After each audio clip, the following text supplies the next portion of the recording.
जंगल से होते हुए भागते भागते बहुत दूर जाने के बाद मसेटो फादर टोमासो को देखता है। फादर ने बाजार जाने के रास्ते में थोड़ा वाइन पी लिया था और नशे की वजह से उनकी गाड़ी उलट गई थी और सारे कपड़े भी नदी में बह रहे थे। मसेटो ये देखकर फादर की मदद करता है और सारे कपड़े फिर से इकट्ठा कर देता है। इससे फादर बहुत खुश होते हैं और जब उन्हें पता चलता है कि मसेटो का कोई घर नहीं है तो वो उसे अपने साथ चर्च में ले आते हैं। फादर उसे कुछ खाने के लिए देते हैं और कहते हैं कि चर्च में तुम्हें गूंगा बहरा बनकर रहना पड़ेगा, नहीं तो चर्च की सिस्टर्स तुम्हें बहुत परेशान करेंगी। अगले दिन सुबह फादर मसेटो को सिस्टर मरिया से मिलवाते हैं और कहते हैं कि मैं एक आदमी को लाया हूँ जो हर काम में माहिर है, पर ये गूंगा बहरा है इसलिए इसे यहाँ लेकर आया हूँ ताकि ये लुर्को की जगह काम कर सके। ये सुनकर मरिया भी उसे काम पर रख लेती है। अब उसी दिन से मसेटो काम पर लग जाता है, पर सिस्टर अलेसांड्रा और फर्नांडा को नहीं पता था कि मसेटो को काम पर रखा गया है। तो फर्नांडा उसे घुसपैठिया समझकर भागते हुए उसके पास आती है और एक कुल्हाड़ी से डराकर उससे पूछने लगती है कि तुम कौन हो। तभी सिस्टर अलेसांड्रा जल्दी से मरिया को लेकर आती है और मरिया आकर उन्हें बताती है कि ये उनका नया माली है।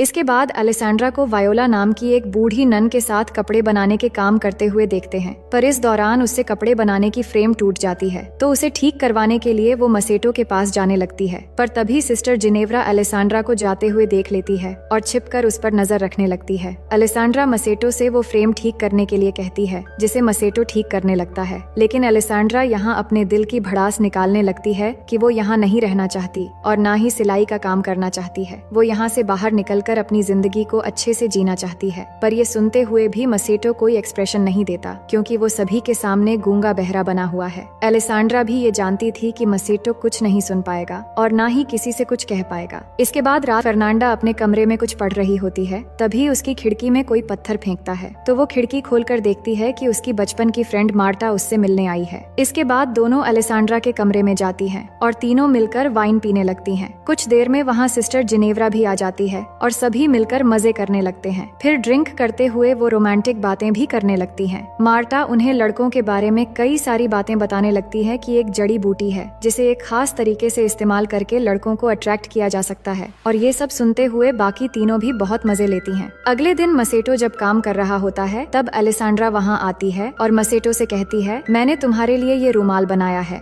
फिर वो रूमाल से मसेटो के पसीने पोंछने लगती है और पास बैठकर उससे बातें करने लगती है। दरअसल पिछली रात मार्टा की रोमांटिक बातों को सुनने के बाद उसके मन में नॉटी ख्यालात आ गए थे, इसलिए वो बात करते करते अचानक उसे किस कर लेती है, जिससे मसेटो भी इस चांस को बिना गवाए वहीं पर उसके साथ तूफान और भूकंप के मजे लेने लगता है। लेकिन तभी चर्च की घंटी बजने से मसेटो घबरा जाता है और अलेसांड्रा भी जल्दी से खुद को संभालकर चर्च में प्रे करने चली जाती है। लेकिन प्रे करते समय फर्नांडा अलेसांड्रा के स्कार्फ और नाखून में मिट्टी लगी हुई नोटिस करती है। अगले सीन में जिनेव्रा और फर्नांडा कपड़े धो रही होती हैं। तभी वहाँ अलेसांड्रा आती है जो बहुत खुश नजर आ रही थी। वो उनसे कहती है, कल रात बहुत मजा आया। फर्नांडा पूछती है, तुम यहाँ क्या कर रही हो और तुम्हारे कपड़े इतने गंदे कैसे हो गए? जिस पर वो कहती है कि मैं उस नए माली के साथ उसके कामों में हाथ बटा रही थी जिससे कपड़े गंदे हो गए। ये सुनकर उन दोनों को यकीन नहीं होता क्योंकि अलेसांड्रा कोई भी काम नहीं करती थी, पर फर्नांडा काफी शातिर थी। वो समझ चुकी थी कि अलेसांड्रा जरूर कुछ छिपा रही है। फिर आगे हम फर्नांडा और मार्टा को जंगल में देखते हैं जो उस जड़ी बूटी को खोजती हैं। फिर वो उस जड़ी बूटी को उबालकर एक लिक्विड तैयार करती हैं, जिसके बाद मार्टा फर्नांडा की आंखों में उस लिक्विड की 2 बूंद डालती है और फिर उसकी उंगली में कट लगाकर थोड़ा खून लेकर उसके गालों पर लगाती है। लेकिन ये सब जिनेव्रा छिपकर देख रही होती है। इसके बाद फर्नांडा और मार्टा मसेटो के कमरे में जाती हैं, जहाँ फर्नांडा उसे चाकू दिखाकर डराती है। फिर दोनों मिलकर मसेटो को अपनी तरफ अट्रैक्ट करने की कोशिश करने लगती हैं।